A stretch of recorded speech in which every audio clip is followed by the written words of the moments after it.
નમસ્કાર વિદ્યાર્થી મિત્રો, આપણે લાસ્ટ લેક્ચરમાં વિદ્યુત ફ્લક્સ વિશે માહિતી મેળવેલી અને એના આધારિત થોડા હજુ વધારે દાખલાઓ લઈએ એટલે આપણને ખ્યાલ આવે.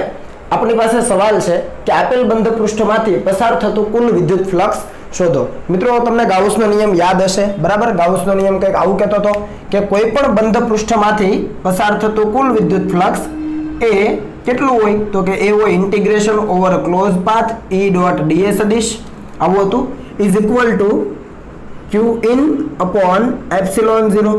જ્યાં q ઇન શું હતો? તો કે બંધ પૃષ્ઠ વડે ઘેરાયેલો કુલ વિદ્યુત ભાર. બંધ પૃષ્ઠની બહારનો વિદ્યુત ભાર આપણે જોવાનો નથી. જ્યારે પણ q ઇન લઈએ ત્યારે બંધ પૃષ્ઠની અંદર જે વિદ્યુત ભાર છે એને જ કાઉન્ટ કરવાનો. એ બધાનો બેઝિક સરવાળો ડિવાઇડેડ બાય એપ્સિલોન 0 શૂન્યાવકાશની પરમિટિવિટી, એટલે આપણને એ બંધ પૃષ્ઠ સાથે સંકળાયેલું કુલ ફ્લક્સ મળી જાય. તો આપણું આ બેઝિક સૂત્ર હતું, બરાબર? તો આ સૂત્ર તમને યાદ રહેવું જોઈએ અને તમે પ્રિપેરેશન સારી કરી હશે એવું હું માનું છું.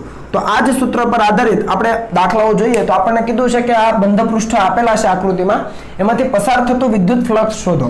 પહેલી આકૃતિ જુઓ તો અહીંયા એક ગોળો આપેલો છે. તમે સાથે લખતા જજો જો તમારે લખવું હોય તો. આ એક ગોળો આપ્યો છે r ત્રિજ્યાનો, એટલે કે ત્રિપરિમાણિક ગોળો છે. એની અંદરના વિસ્તારમાં એક કેપિટલ Q વીજભાર છે.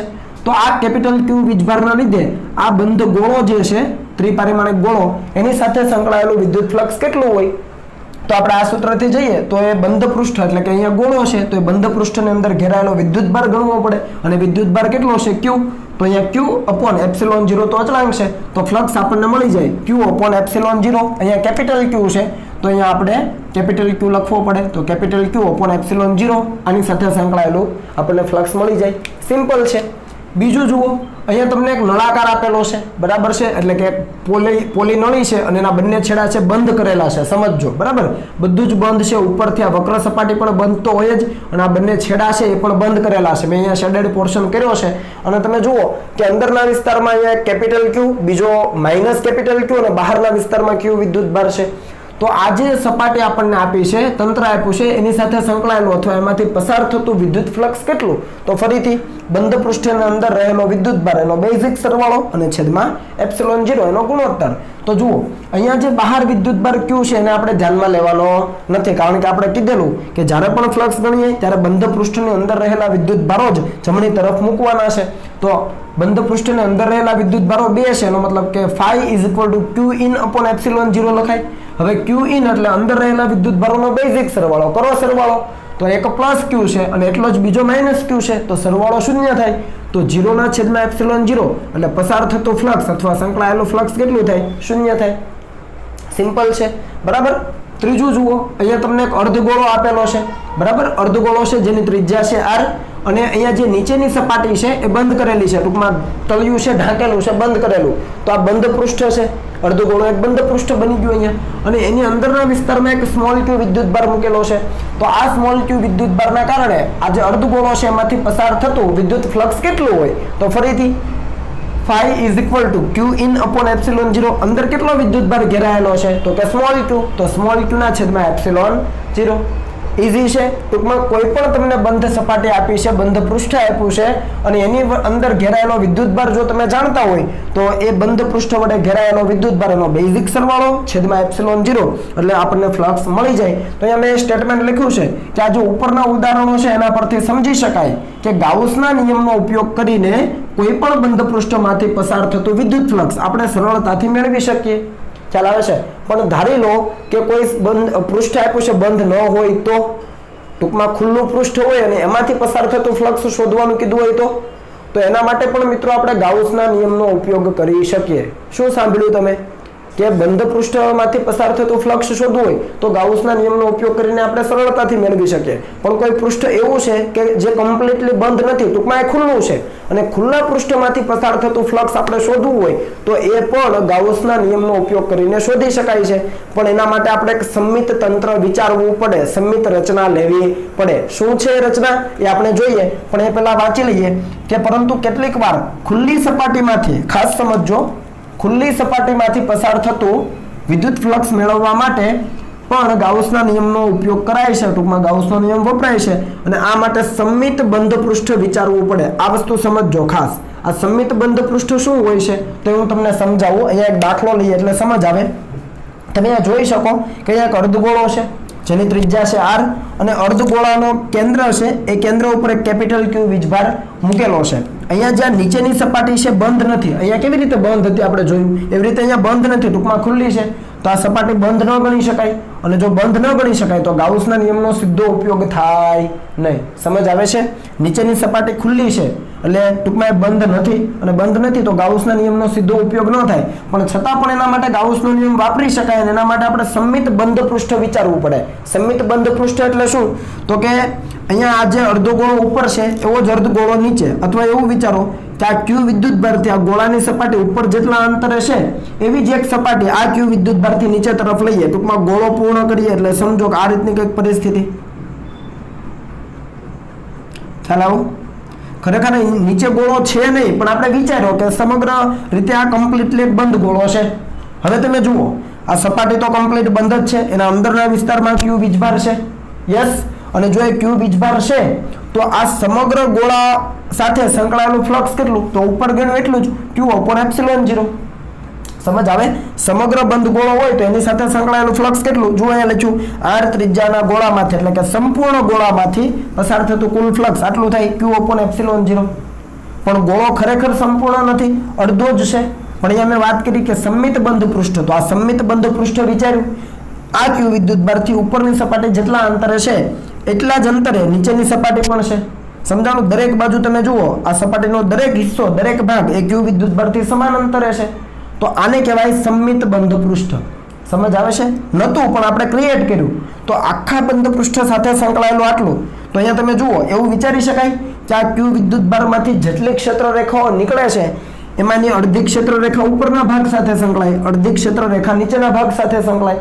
એનો મતલબ કે અડધું ફ્લક્સ ઉપર સાથે સંકળાય અને અડધું ફ્લક્સ નીચેની સપાટી સાથે સંકળાય.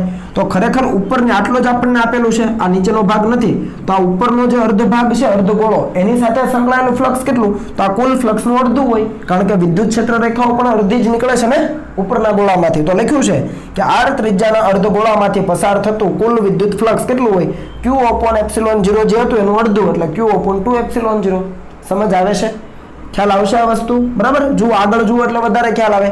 ફરીથી અહીંયા એક નળાકાર આપેલો છે, બરાબર. નળાકારનો એક છેડો કમ્પ્લીટલી બંધ છે, આ છેડો કમ્પ્લીટલી બંધ છે, લખવું હોય તો સાથે લખતા જજો, બરાબર. આ કમ્પ્લીટલી બંધ છે અને બીજો છેડો કમ્પ્લીટલી ખુલ્લો છે, અને ખુલ્લા છેડા ઉપર અહીંયા આ બિંદુ પાસે જ્યાં હું અહીંયા ટપકું કરું છું ત્યાં એક કેપિટલ Q વિદ્યુતભાર મૂક્યો છે. તમે જુઓ આ તંત્ર બંધ છે, ઉપર જેવું બંધ હતું અહીંયા બંધ છે નથી, એક છેડો ખુલ્લો છે, તો સીધો આ ગાઉસનો નિયમ ન વાપરી શકાય. પણ જો વાપરવું હોય તો શું કરવું પડે તો કે સમમિત બંધ પૃષ્ઠ લેવું પડે. અને સમમિત બંધ પૃષ્ઠ એટલે તો કે આ Q વિદ્યુતભારથી આ જે સપાટી બંધ સપાટી જેટલા અંતરે છે એટલા જ અંતરે બીજી એક બંધ સપાટી એની બીજી તરફ લઈએ, એટલે કે આવી પરિસ્થિતિ ખાસ સમજજો. જુઓ આ જેટલા અંતરે છે એટલા જ અંતરે અહીંયા મૂકીએ તો હવે જુઓ બરાબર છે આ વસ્તુ. જેટલો અહીંયા નળાકાર છે Q વિદ્યુતભારની ડાબી બાજુ જેટલા અંતરે એટલા જ અંતરે જમણી બાજુ એક આપણે વિચાર્યો છે નહીં પણ વિચારો. હવે એવું વિચારાય આ કમ્પ્લીટ આખો એક બંધ નળાકાર છે અને એની અંદરના વિસ્તારમાં Q વિદ્યુતભાર છે, તો આ સમગ્ર જે નળાકાર છે એની સાથે સંકળાયેલું ફ્લક્સ કેટલું તો આપણને ખ્યાલ આવે કે phi Q/ε0. તો Qin કેટલું છે Q, તો Q/ε0 આ સૂત્ર મુજબ Q/ε0, કેમ કે સમગ્ર નળાકાર વડે ઘેરાયેલો વિદ્યુતભાર Q, તો કેપિટલ Q/ε0. પણ વિચારો કે જેટલું ફ્લક્સ આ તરફથી પસાર થાય એટલું જ ફ્લક્સ આ તરફથી પસાર થાય, ટૂંકમાં કુલ ફ્લક્સનું અડધું ડાબી બાજુ અડધું જમણી બાજુ એવું વિચારી શકાય. અડધો ભાગ છે તો અડધું ફ્લક્સ આ બાજુ ને અડધું ફ્લક્સ આ બાજુ, તો આ ભાગ તો ખરેખર નથી, આપણે તો સમમિત બંધ પૃષ્ઠ લેવા વિચારેલો, તો આટલો ભાગ તમે ન વિચારો તો ખાલી આટલા ભાગમાંથી કેટલું હોય તો Q/ε0 જે પહેલા મળતું હતું એનું અડધું, એટલે Q/2ε0. આના જેવો જ જવાબ આવે. એટલે જેવું ગોળા માટે લખ્યું એવું તમે નળાકાર માટે લખી શકો. ખ્યાલ આવે છે? સમમિત બંધ પૃષ્ઠ શું કહેવાય, કઈ રીતે લેવાય છે, બરાબર. તો આ પ્રમાણે તમે આગળ વધી શકો. હવે આગળ જઈએ મિત્રો, થોડુંક વધારે કોમ્પ્લિકેટેડ જોઈએ. હવે જેટલું સમજાવું એ ખાસ સમજો. અહીંયા તમને અહીંયા નીચે અહીંયા બ્લેક માર્કથી એક ચોરસ દર્શાવેલું છે જેની બાજુની લંબાઈ છે a, બરાબર. આટલું જ જુઓ. અને એ બાજુની જે લંબાઈ a છે એવા ચોરસ એક પ્લેટ અથવા ચોરસ જે પૃષ્ઠ છે એના કેન્દ્ર ઉપરથી લંબ રૂપે a/2 જેટલા અંતરે Q વિદ્યુતભાર છે. એટલે આ રીતની પરિસ્થિતિ. આ રીતની આ એક પૃષ્ઠ છે, બરાબર, આ સમજાય ને, પેડ છે, થોડી વાર ચોરસ ધારી લો, લંબચોરસ છે પણ ચોરસ ધારો, તો આ દરેક બાજુની લંબાઈ a અને આ લંબાઈ પણ a, અને એનું જે આ કેન્દ્ર છે, બરાબર, આ કેન્દ્ર જે છે ત્યાંથી લંબ અંતરે કેટલા a/2 જેટલા લંબ અંતરે q વિદ્યુતભાર રહેલો છે. સિમ્પલ. તો એ q વિદ્યુતભારના લીધે આજે આપણને ચોરસ પૃષ્ઠ આપ્યું એની સાથે સંકળાયેલો ફ્લક્સ શોધવાનું છે. શું કરવાનું છે? આ q વિદ્યુતભારના લીધે આજે નીચેની ચોરસ સપાટી આપી છે એની સાથે સંકળાયેલું ફ્લક્સ શોધવાનું છે. તો તમે અહીંયા નીચે જોઈ શકો કે આ સપાટી છે એ તો ખાલી એક જ સપાટી છે, અહીંયા કોઈ બંધ પૃષ્ઠ છે જ નહીં, અને ફ્લક્સ ગણવું છે તો શું કરવું પડે? તો સમમિત બંધ પૃષ્ઠ લેવું પડે. અને સમમિત બંધ પૃષ્ઠ એટલે શું? તો તમે જુઓ કે અહીંયા આ જે સપાટી છે એનાથી લંબ અંતરે a/2 જેટલા લંબ અંતરે q વિદ્યુતભાર છે, તો એ q વિદ્યુતભારથી જે રીતે આ નીચેની સપાટી a/2 જેટલા લંબ અંતરે છે એવી જ એક સપાટી q વિદ્યુતભારથી ઉપર તરફ a/2 અંતરે લઈ શકાય. તો આ મેં ઉપરની જે ડોટેડ લાઈન દર્શાવી છે તમે જોઈ શકો કે જેવી રીતે q વિદ્યુતભારથી નીચે a/2 અંતરે સપાટી છે એવી જ એક સપાટી q વિદ્યુતભારથી a/2 અંતરે ઉપર છે. એવી જ એક સપાટી જમણી બાજુ વિચારાય, એવી જ એક સપાટી ડાબી બાજુ, એવી જ એક સપાટી પાછળ તરફ અને એવી જ એક સપાટી આગળ તરફ. એટલે q વિદ્યુતભારથી 6 જે સપાટી બને છે એ 6 સપાટી કેટલા લંબ અંતરે? a/2 જેટલા લંબ અંતરે. તો હવે સમમિત બંધ પૃષ્ઠ કહેવાય. સમજ પડી? એ q વિદ્યુતભારથી દરેક સપાટીનું અંતર એક સમાન થાય તો એવું જે પૃષ્ઠ મળે એને કહેવાય સમમિત બંધ પૃષ્ઠ. અહીંયા પણ એવું જ હતું, વિદ્યુતભારથી સપાટીનું દરેક બિંદુ છે r જેટલા અંતરે જ હતું. અહીંયા પણ જુઓ આ જેટલા અંતરે છે એટલા જ અંતરે આ છે, આ છેડો છે એટલા જ અંતરે આ છેડો છે. કેમ કે આ બંધ પૃષ્ઠ છે એવું જ બંધ પૃષ્ઠ અહીંયા લેવું પડે. તો અહીંયા પણ એ જ વિચાર્યું છે. સમજ આવે? એટલે જો તમે ત્રિપારિમાણિક આકૃતિ પૂરી કરો તો અમે ડોટેડ લાઈન વડે જે દર્શાવ્યું છે એવો એક સમઘન બને. ખરેખર તમને હકીકતમાં આટલું જ આપેલું હતું, આ ચોરસ એ બાજુની લંબાઈ અને a/2 જેટલા અંતરે q વિદ્યુતભાર. પણ સમમિત બંધ પૃષ્ઠ માટે હવે મેં ડોટેડ લાઈનથી દર્શાવ્યું એવું એક પૃષ્ઠ બનાવી શકાય. તો હવે તમે જુઓ કે આખો એક સમઘન બને અને સમઘનના કેન્દ્ર ઉપર q વિદ્યુતભાર છે. ખ્યાલ આવે? એટલે હવે q વિદ્યુતભારમાંથી જે ક્ષેત્ર રેખાઓ નીકળશે એ 6 સપાટી સાથે સરખા પ્રમાણમાં શેર થાય, વહેંચાય. તો દરેક સપાટીમાંથી પસાર થતું ફ્લક્સ પણ સરખું થાય. સમજ આવે છે આ વસ્તુ? તો અહીંયા એ વસ્તુ લખી છે. જુઓ કે આપેલો જે q વિદ્યુતભાર છે અહીંયા આપણે સ્મોલ q લીધો છે, તો અહીંયા હું સ્મોલ q લખી દઉં કે આપેલો અહીંયા સ્મોલ q વિદ્યુતભાર છે એ જેના કેન્દ્ર ઉપર હોય એવું એક a લંબાઈની બાજુવાળું સમઘન બંધ પૃષ્ઠ વિચારો. આ બાજુની લંબાઈ પણ a છે, બરાબર? તો એ બાજુવાળું એક સમઘન બંધ પૃષ્ઠ વિચારી લીધું, બરાબર? હવે આ વિદ્યુતભારના કેન્દ્ર ઉપર કહેવાય તો બંધ પૃષ્ઠ વડે ઘેરાયેલો વિદ્યુતભાર q અને ε0 અચળ, તો પસાર થતું ફ્લક્સ અથવા સંકળાયેલો ફ્લક્સ મેળવી શકાય. તો જુઓ આ સમઘનમાંથી પસાર થતું કુલ ફ્લક્સ કેટલું થાય? phi net = q/ε0. સિમ્પલ. હવે આપણને તો આ જે q/ε0 એ કેટલી બાજુ સાથે સંકળાયેલું ફ્લક્સ? તો કે નીચે 1 2 3 4 પાછળ 5 અને આગળ 6 બાજુ સાથે સંકળાયેલું ફ્લક્સ આટલું છે. આપણને તો એક જ બાજુ જે નીચેની બાજુ છે એક જ આપેલી છે ખરેખર તો એક બાજુ સાથે સંકળાયેલું કેટલું હોય?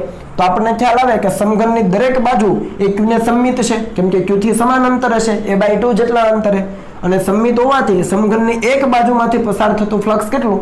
તો આપણને અગાઉ કીધું કે આ જે નેટ ફ્લક્સ છે 6 બાજુમાંથી પસાર થાય. તો તમે ત્રિરાશિ મૂકી શકો કે 6 બાજુમાંથી પસાર થતું ફ્લક્સ q/ε0. તો એક બાજુમાંથી પસાર થતું ફ્લક્સ કેટલું? તો તમને મળી જશે phi = q/6 ટાઈમ ε0. ટૂંકમાં કુલ જે હતું એનું છઠ્ઠા ભાગનું થઈ જાય, કેમ કે 6 બાજુ છે, આપણને એક જ બાજુમાંથી જોઈએ છે. ખ્યાલ આવે છે? તો આ રીતે તમારે આગળ વધવાનું થાય. એટલે બંધ પૃષ્ઠ આપવું જોઈએ દરેક વખતે એવું જરૂરી નથી. તમારે થોડું લોજિકલી માઇન્ડ ચલાવીને તમારે બંધ પૃષ્ઠ બનાવવાનું છે. સિમ્પલ. ચાલો આગળ વધીએ. ચોથો દાખલો જોઈએ. ફરીથી આકૃતિ આખી આપી છે તો પછી બનાવવાની છે. જસ્ટ આટલું જુઓ. આ નીચેની સપાટી જેવું અહીંયા જોયું હતું નીચેની એવી જ એક સપાટી અહીંયા છે, ચોરસ સપાટી, દરેક બાજુની લંબાઈ છે a, બરાબર? અને હવે આ જે ધાર છે એ જે ચોરસ છે એની ધાર છે એ ધારથી a જેટલા અંતરે q વિદ્યુતભાર છે. હવે ફરીથી સમજાવું, ફરીથી તમને લઈ લઈએ આપણે આ પેડ. તો આ a બાજુની લંબાઈ અહીંયા પણ a, અને હવે તમે જુઓ આ તમારી તરફ એટલે આગળ તરફ આ જે છેડો છે ત્યાંથી a જેટલા અંતર અહીંયા q વિદ્યુતભાર છે. સમજ પડી? અહીંયાથી આ છેડાથી, અહીંયા હમણાં મધ્યમાંથી હતો ને એમ નહીં, અહીંયાથી છેડાથી a જેટલા અંતરે q વિદ્યુતભાર છે. હવે આ q વિદ્યુતભારના કારણે આ જે બાજુ છે એની સાથે સંકળાયેલું ફ્લક્સ આપણે શોધવાનું છે. તો કઈ રીતે શોધી શકાય? તો મિત્રો આની અંદર બે રીતે વિચારી શકાય. એક રીત અહીંયા જે મેં દર્શાવી છે એ સમજાવું, પછી શોર્ટકટ સમજાવું. જુઓ અહીંયા q વિદ્યુતભાર છે.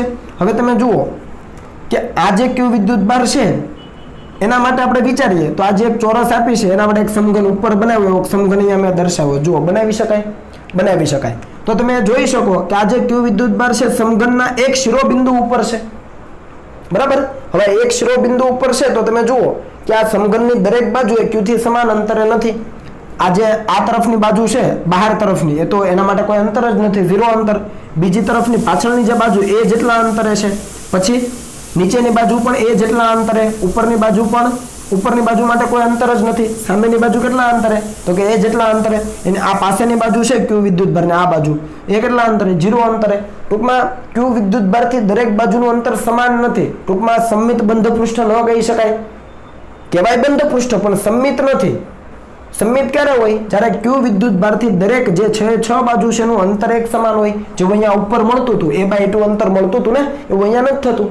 તો શું કરવું પડે? તો તમે જુઓ કે આ જે સમઘનની એ બાજુની લંબાઈ છે એને 2a બાજુનો સમઘન બનાવીએ. જુઓ, આ એ છે તો એ અહીંયા, એ છે તો એ અહીંયા, તો 2a બાજુનો સમઘન. અને આખી પરિસ્થિતિ બને અહીંયા પણ એ છે તો એની લંબાઈ વધારો 2a, અહીંયા પણ આ એ છે તો એની લંબાઈ વધારો 2a, આ પણ એ છે મિત્રો, આ પણ એ છે. ખ્યાલ આવે છે?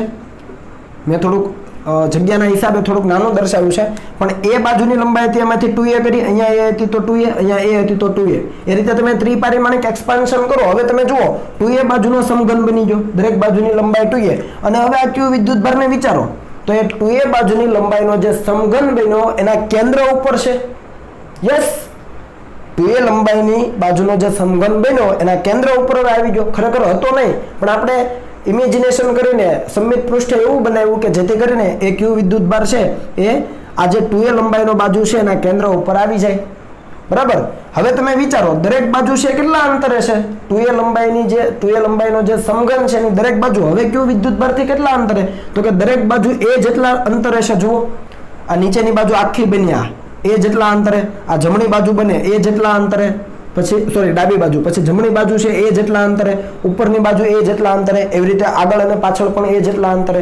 તો હવે સમમિત બંધ પૃષ્ઠ છે.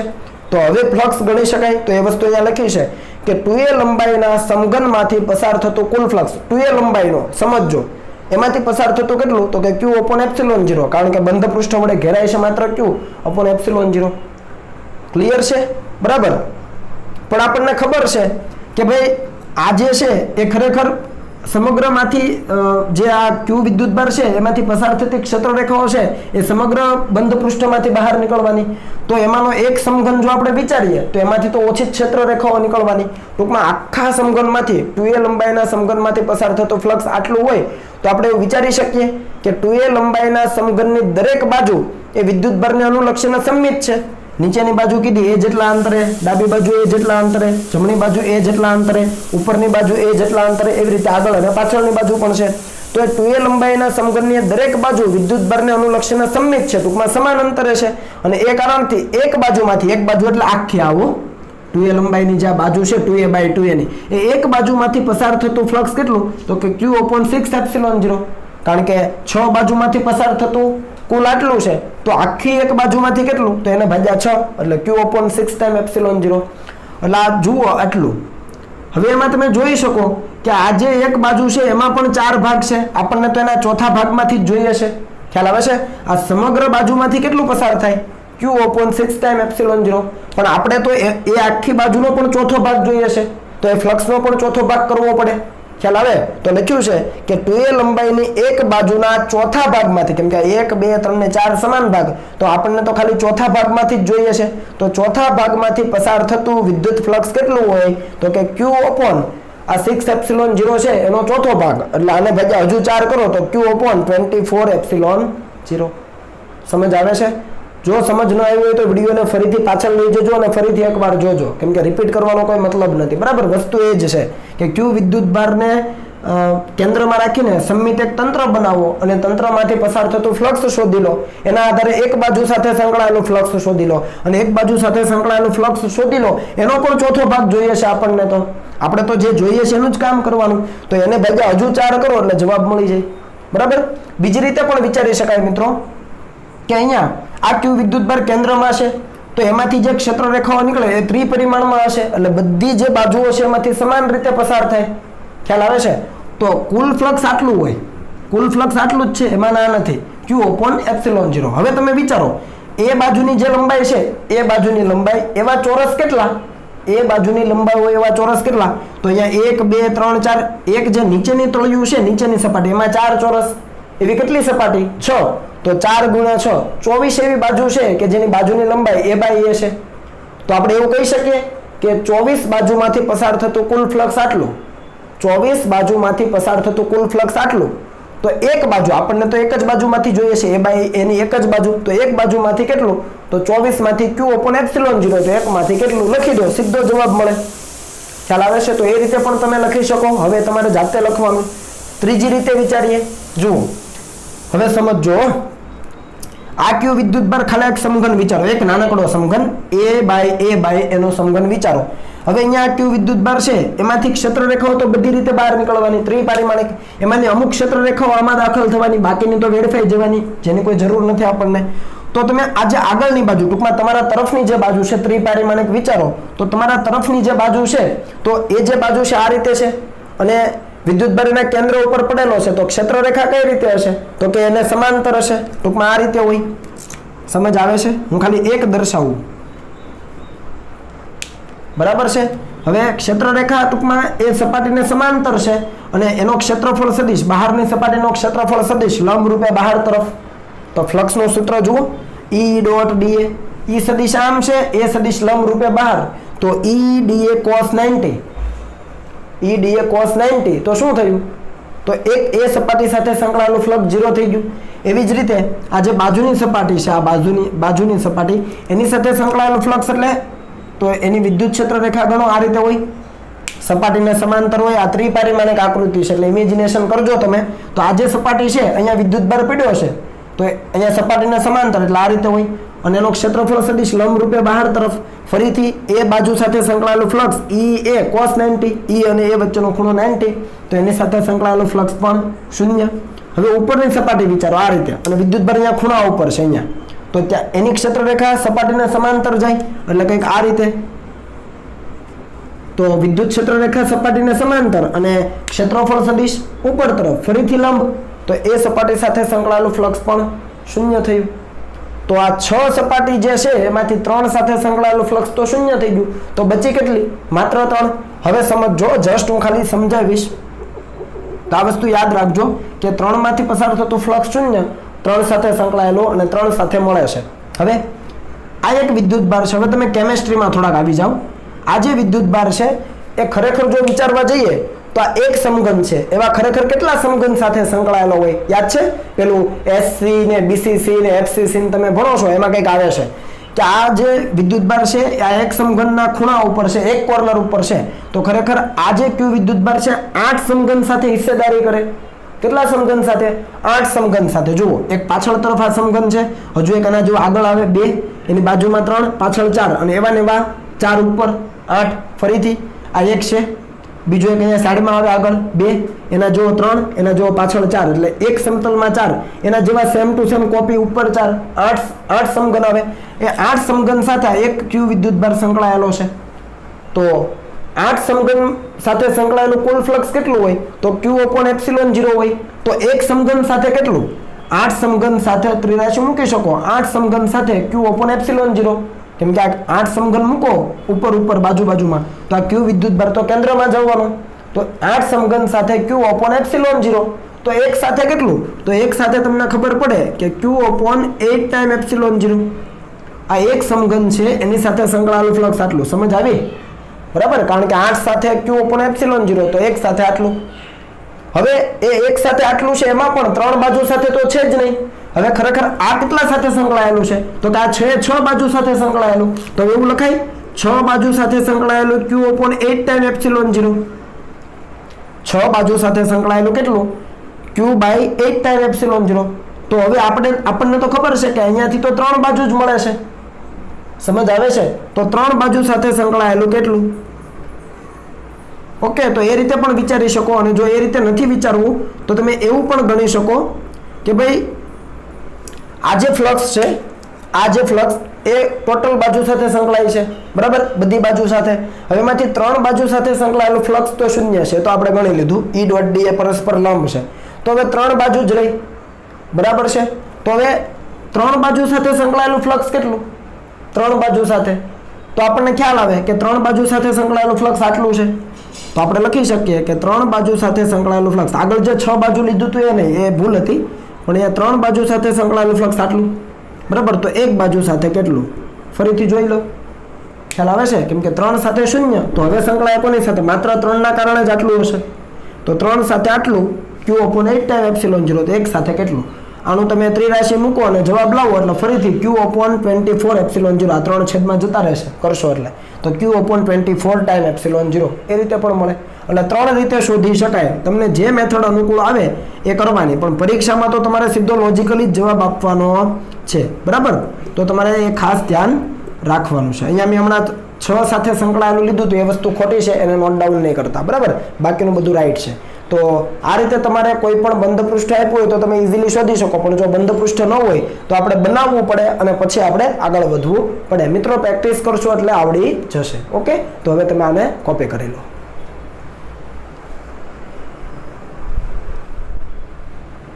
ચાલો મિત્રો આગળ વધીએ।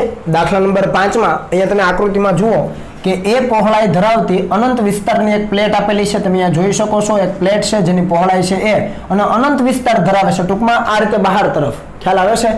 એ પહોળાઈ છે અને આ પ્લેટ છે, એ પહોળાઈની પ્લેટ છે, એનો જે વિસ્તાર છે અનંત છે, ટૂંકમાં આ રીતે એ પ્લેટ છે અનંત વિસ્તાર સુધી વિસ્તરેલી છે, અંદર તરફ પણ અનંત અને બહાર તરફ પણ અનંત રીતે।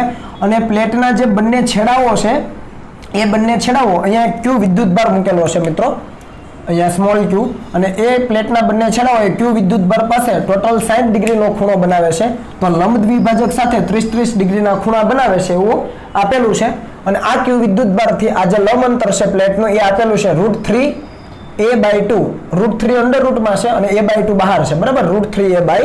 તો આ પ્રમાણેની પરિસ્થિતિ આપી છે અને આપણને કીધું છે કે આ Q વિદ્યુત ભારના કારણે આ જે અનંત વિસ્તાર ધરાવતી પ્લેટ છે એની સાથે સંકળાયેલું ફ્લક્સ કેટલું? તો મિત્રો અહીંયા તમે જુઓ કે અહીંયા આ જે બંને છેડાઓ છે, પ્લેટના બંને છેડાઓ, ત્યાંથી આ વિદ્યુત ભારનું જે અંતર છે એ જો આપણે શોધી લઈએ તો આપણે કંઈક સંમિત બંધ પૃષ્ઠની જે વાત કરી હતી એના વિશે આપણે કંઈક વિચારી શકીએ।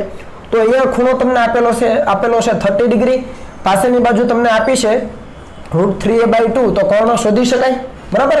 cos 30 = પાસેની બાજુના છેદમાં કર્ણ, તો આ કાટકોણ ત્રિકોણ છે ઉપરનો, નીચે પણ એવો જ કાટકોણ ત્રિકોણ છે, તો તમે બાજુની લંબાઈ શોધજો એટલે તમને મળી જશે એ જેટલી, કેટલી મળશે?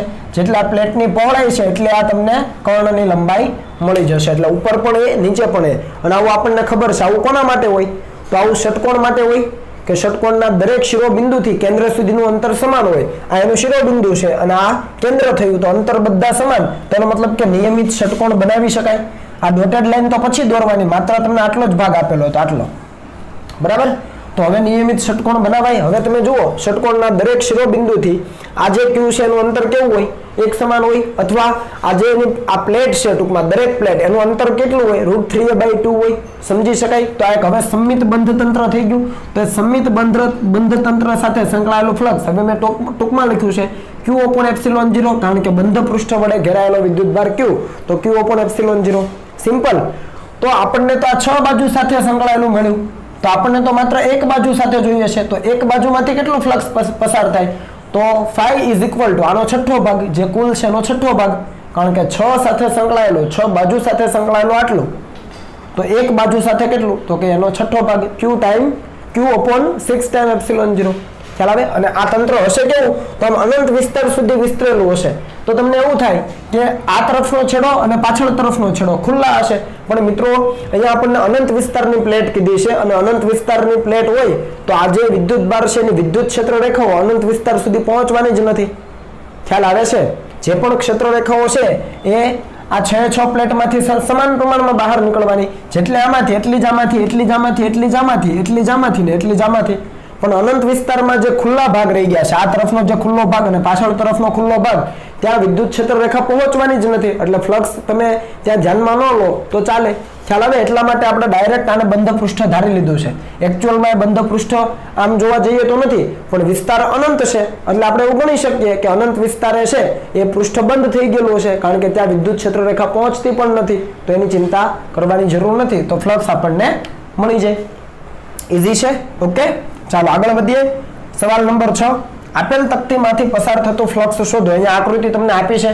અહીંયા એક તકતી આપી છે r ત્રિજ્યાની, બરાબર છે. એની અક્ષ ઉપર સ્મોલ x જેટલા અંતરે સ્મોલ q વિદ્યુતભાર મૂક્યો છે. તો આ વિદ્યુતભારના કારણે આ તકતી સાથે સંકળાયેલું ફ્લક્સ, યાદ છે આ સૂત્ર? ત્યાં આપણે કેપિટલ Q લીધેલો આગળ, અહીંયા મેં સ્મોલ q લીધો તો સ્મોલ q આવે. આ સૂત્ર તમને યાદ રાખવાનું કીધેલું. આ સૂત્ર બીજી રીતે પણ મેળવી શકાય, એટલા માટે અહીંયા લીધું છે. મિત્રો તમને જો ધોરણ 11 સાયન્સનો ચેપ્ટર નંબર 2 નો સમતલ કોણ અને ઘનકોણ જે બે પૂરક એકમો હતા, યાદ છે? સમતલ કોણ અને ઘનકોણ, ટૂંકમાં પૂરક ભૌતિક રાશિઓ હતી અને એકમો હતા રેડિયન અને સ્ટીરેડિયન. એ જો તમને યાદ હોય તો અહીંયા જસ્ટ તમને યાદ અપાવું કે ધારો લો કે આ કોઈ રેખા છે, એક નાનકડી એવી ચાપ પણ ગણી શકાય. ચાપ નાનકડી હોય તો એ સુરેખા જ હોય, બરાબર. એના કારણે આ બિંદુ પાસે મારે ખૂણો ગણવો છે તો શું કરવું પડે? તો કે આ જે ચાપ છે અથવા જે સુરેખા છે એના કારણે આ બિંદુ પાસે ખૂણો ગણવા માટે આપણે એના બંને છેડાઓ જોડવા પડે આ રીતે. અને અહીંયા જે આ ખૂણો બને એને કહેવાય સમતલ કોણ, કારણ કે આ દ્વિપરિમાણિક આકૃતિ છે. તો એને આપણે 2θ તરીકે લખીએ. શું લખીએ મિત્રો? 2θ. ખ્યાલ આવે છે? 2θ એટલે શું થઈ ગયું? સમતલ કોણ. પણ માની લો કે પરિસ્થિતિ કંઈક આ પ્રમાણે હોય,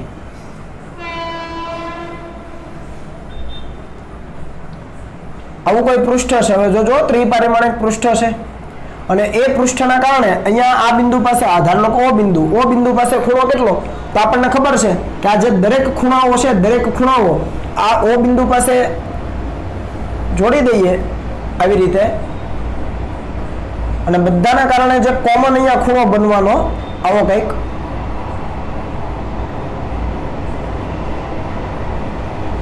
આ ખૂણો, આ ખૂણાને તમે કહેતા હતા ઓમેગા, ઘન કોણ. યાદ છે આવું? તરબૂચનો વિચાર કરો. તરબૂચ, તમે તરબૂચ લેવા જાઓ મોટું બધું, અને પેલો તરબૂચ વાળો ભાઈ છે એ એક ચોરસ તમને કાપીને આપે, પણ એ જ્યારે ખેંચે ત્યારે આખું એક પટ્ટી નીકળી જાય. હવે તમે અંદર જાઓ તો એક ખૂણો બને, ઉપર ખૂણો મોટો હોય પણ જેમ જેમ નીચે જાઓ એમ વિસ્તાર નાનો થતો જાય આ રીતે, અને અહીંયા એક ખૂણો બને, તરબૂચના કેન્દ્ર પાસે કંઈક ખૂણો બને. તો એ જે આખો ખૂણો બને એને કહેવાય ઘન કોણ. ત્રિપરિમાણિક ઇમેજિન કરો એટલે ખ્યાલ આવે. ગયા છો ને તરબૂચની દુકાને, તો એના જ જેવું કંઈક અહીંયા કે ભાઈ એક સુરેખા હતી આ એક પટ્ટી, તો એના કારણે કેન્દ્ર પાસે જે ખૂણો બન્યો એ કેટલો હતો? તો કે 2θ, જેને આપણે સમતલ કોણ કહીએ. તમે ત્યાં θ લીધેલું, અહીંયા આપણી સરળતા માટે હું 2θ લઉં છું તમને સમજાવવા, એ સમજાવું શું છે. અને જો ત્રિપરિમાણિક કોઈ આપણી પાસે વસ્તુ હોય અને એના કારણે જો એ કેન્દ્ર પાસે ખૂણો જોઈતો હોય તો એ સમતલ કોણ ન બને, એ ત્રિપરિમાણિક ખૂણાને કહેવાય ઘન કોણ. તો આ તમે કન્સેપ્ટ જાણો છો, યાદ છે ને આ વસ્તુ? બરાબર. તો આ જે સમતલ કોણ અને ઘન કોણ મળે છે મિત્રો, એમની વચ્ચેનો સંબંધ દર્શાવતું એક સૂત્ર છે. સમતલ કોણ અને ઘન કોણ વચ્ચેનો સંબંધ દર્શાવતું સૂત્ર અહીંયા મેં બોક્સ કર્યું છે, એ છે ઘન કોણ બરાબર 2π કૌંસમાં 1 - cos θ. આ θ શું છે? તો કે સમતલ કોણ છે. અને આ ઓમેગા શું છે? તો કે ઘન કોણ. પણ આ સમતલ કોણ કેટલો? તો કે અડધો. અહીંયા 2θ છે ને, તો એનો અડધો. ખ્યાલ આવ્યો? 2θ નો અડધો એટલે આના તમે એક્ઝેક્ટ બે ભાગ પાડી દો લંબ દ્વિભાજક, તો ઉપર તરફનો θ, નીચે તરફનો θ. તો ઉપર તરફનો અથવા નીચે તરફનો કોઈ θ લઈ લો, એ આ θ. હાફ એંગલ, અડધો ખૂણો. ખ્યાલ આવ્યો? ફરીથી રિપીટ કરું છું. ઘનકોણ અને સમતલ કોણ વચ્ચેનો સંબંધ છે ઓમેગા, એટલે કે ઘનકોણ = 2π કૌંસમાં 1 - cos θ. એ કઈ રીતે આવે છે એ ચિંતા કરવાની જરૂર નથી, આપણે માત્ર યાદ રાખી લેવાનું છે. તો આ જે થીટા છે એ પૂરેપૂરો સમતલ કોણ નથી, 2θ આખો સમતલ કોણ નથી, હાફ એંગલ છે, અડધો. ઓકે, તો આ વસ્તુ તમે યાદ રાખજો. તો આ તમને ક્લિયર થઈ ગયું. તો હવે આપણે વિચારીએ કે આ જે થીટા છે એ થીટા આપણા કિસ્સામાં શું લેવાનો? તો કે આ તકતી વડે આખો ખૂણો બને. વિચારો, તકતી આમ ત્રિપરિમાણિક છે તો બધા વડે આખો ખૂણો બને આ રીતે, ક્યુબ બિંદુ પાસે આમ. તો આખો ખૂણો બને એને આપણે કહીએ ઓમેગા, કેમ કે ત્રિપરિમાણિક ખૂણાને ઓમેગા કહેવાય. તો તકતી વડે આ જે દ્વિપરિમાણિક ખૂણો બને આખો કેટલો બને? 2θ. તો નીચેનો θ, ઉપરનો θ, મેં એક ઉપરનો θ દર્શાવો. જે આપણે અહીંયા લેવાના છીએ એ કોઈ એક જ θ હોવો જોઈએ, હાફ એંગલ. આખો 2θ થાય ને, સમતલ કોણ આખો 2θ, એનો અડધો જ લેવાનો, હાફ એંગલ. તો આ θ લખી દીધો. હવે આ cos θ મેળવી શકાય. જુઓ, cos θ એટલે પાસેની બાજુના છેદમાં કર્ણ. કર્ણ તમે જાણો કેટલો થાય કર્ણ? તો આ r છે, આ x, તો આ કર્ણ થાય √r² + x². લગાડો cos, x ના છેદમાં √ વાળું આ પદ. તો 2π as it is, 1 as it is, minus as it is, cos θ લખી દો. તો આ આપણને મળી ગયો ઘન કોણ. શું મળી ગયું? ઘન કોણ. ટૂંકમાં આ સમગ્ર તકતી વડે, આ સમગ્ર તકતી ત્રિપરિમાણિક વિચારો, કોણ બને q બિંદુ પાસે, તો એ સમગ્ર તકતી વડે q બિંદુ પાસે રચાતો ઘન કોણ એટલે કે ત્રિપરિમાણિક ખૂણો આટલો બન્યો. આ સૂત્રના આધારે આવડી જાય.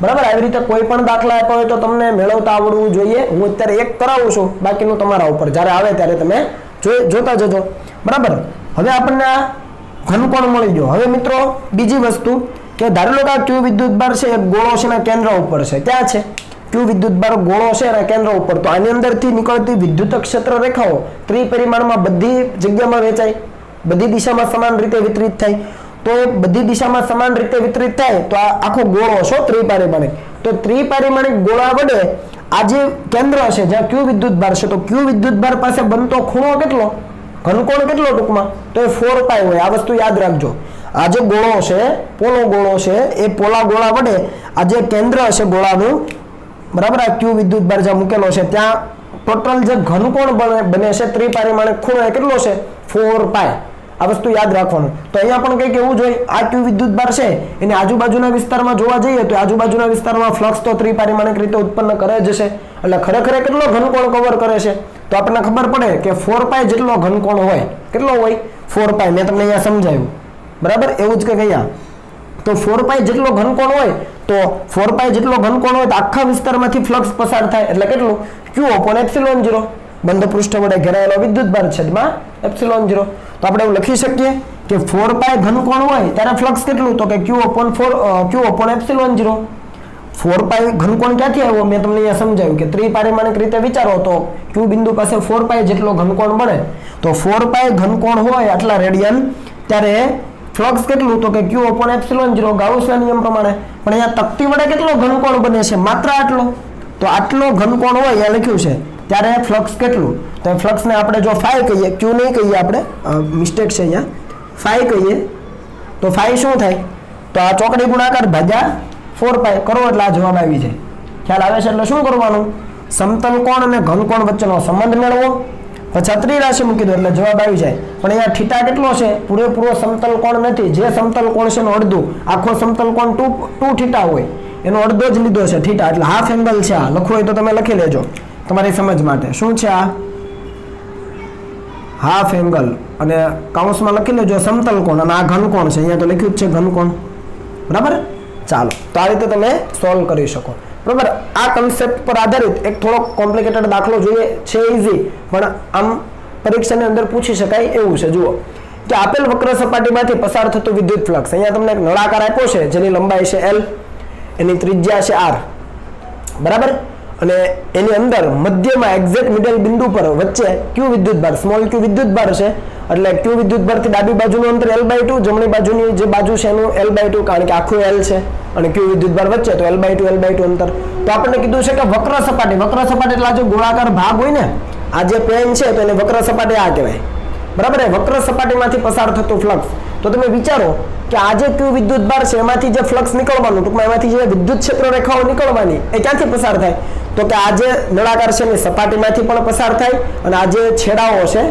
એ છેડાઓમાંથી પણ પસાર થાય જે ક્લોઝ છે બંધ છે તો એ છેડાઓ એટલે એક પ્રકારની તકતી ગણી શકાય સમજ આવે છે આ છેડાઓ જે છે એને તકતી ગણી શકાય તો કુલ ફ્લક્સ એટલે શું ફાઈ ટોટલ કુલ ફ્લક્સ એટલે તો કે વક્ર સપાટીમાંથી એટલે કે આ જે ફરતી સપાટી છે વક્ર સપાટીમાંથી પસાર થતું ફ્લક્સ પ્લસ આ પહેલો જે બંધ ભાગ છે ઢાંકણ જેને આપણે કહીએ પહેલા વક્ર ભાગમાંથી મતલબ ઢાંકણમાંથી અને બીજા ઢાંકણમાંથી એટલે ટોટલ બે ઢાંકણમાંથી પસાર થતું ફ્લક્સ સમજ પડી નળાકારમાંથી પસાર થતું કુલ ફ્લક્સ એટલે વક્ર સપાટીમાંથી પસાર થતું ફ્લક્સ પ્લસ 2 ટાઈમ ઢાંકણમાંથી પસાર થતું ફ્લક્સ આપણી ભાષામાં ઢાંકણ જ કહેવાય તો અહીંયા બે છે તો 2 ટાઈમ એના છે બરાબર બે ઢાંકણ છે તો 2 ટાઈમ તો આપણને કીધું છે કે વક્ર સપાટીમાંથી પસાર થતું ફ્લક્સ તો વક્ર સપાટીમાંથી પસાર થતું ફ્લક્સ જો આપણે લેવું હોય તો શું કરાય હવે આપણને ખબર છે ફ્લક્સ તો અદિશ રાશિ છે એટલે સીધા સરવાળા બાદબાકી કરી શકાય તો વક્ર સપાટીમાંથી પસાર થતું ફ્લક્સ કરતા બનાવું તો થાય શું આ 2 ટાઈમ જે ઢાંકણમાંથી પસાર થતું ફ્લક્સ છે અથવા તકતી કહીએ તો તકતીમાંથી પસાર થતું ફ્લક્સ બાદ કરવું પડે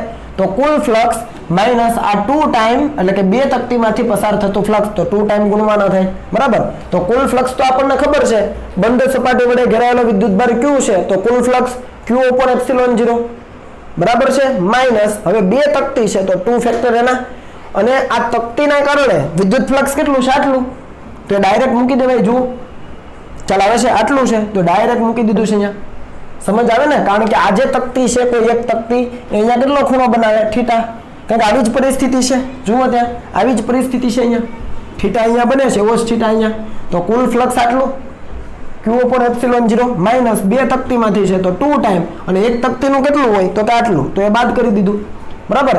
આની અંદર તમે જે x જુઓ છો એ શું છે તો કે તકતીના કેન્દ્રથી વિદ્યુત ભારનું અંતર, આપણા કિસ્સામાં x હતું એ અહીંયા આપણે x જ મૂક્યું, પણ અહીંયા આ કિસ્સામાં કેટલું છે, તકતીના કેન્દ્રથી વિદ્યુત ભારનું અંતર L/2, તો x ની જગ્યાએ જ્યાં x દેખાય ત્યાં L/2 મૂકવાનું. અહીંયા મેં લખ્યું છે કે x બરાબર L/2 મૂકીને સાદુરૂપ જાતે આપવું, હવે તમારા ઉપર, મેં તમને કન્સેપ્ટ શીખવી દીધો, ખ્યાલ આવ્યો. તો આ રીતે આપણે આગળ વધવાનું થાય. ઓકે, તો ઈઝી છે, પણ જસ્ટ થોડું ધ્યાન રાખવાનું છે કે કુલ ફ્લક્સ કઈ રીતે, તો કે આટલું, અને એમાંથી આપણને વક્ર સપાટીનું જોઈએ છે તો કુલમાંથી આ 2 ઢાંકણનો બાદ કરી દો, સિમ્પલ. પણ આ સૂત્ર યાદ રહેવું જોઈએ. ઓકે, તો x ની જગ્યાએ L/2 મૂકીને તમે જાતે સાદુરૂપ આપી શકો, એટલે તમને વક્ર સપાટીમાંથી પસાર થતો ફ્લક્સ મળી જાય.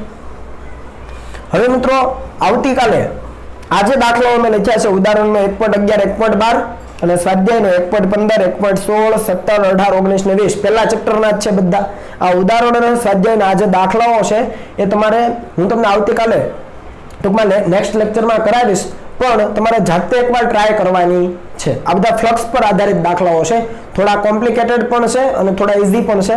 આમાં અમુક દાખલાઓ એવા છે જેના કન્સેપ્ટ આપણે ભણી ગયા છે, એકચ્યુઅલ આ દાખલો નથી ભણ્યા પણ ના કન્સેપ્ટ આપણે ભણી ગયા છે, એટલે સોલ્વ કરવામાં ઈઝી રહેશે. એટલે તમે એકવાર જો ટ્રાય કરી હશે તો તમને પણ મજા આવશે, મને પણ મજા આવશે, ખ્યાલ આવે છે. એટલે એકવાર જરા જોઈ લેવું. અને આપણે એક દાખલો જોયેલો, પેલી સપાટી હતી એના કેન્દ્રથી, સપાટી એક હતી એના કેન્દ્રથી A/2 જેટલા અંતરે Q વિદ્યુત ભાર હતો, એવો એક દાખલો પણ આની અંદરનો જ છે, એ તમે જોઈ લેજો, હું તમને કરાવીશ જ, બરાબર.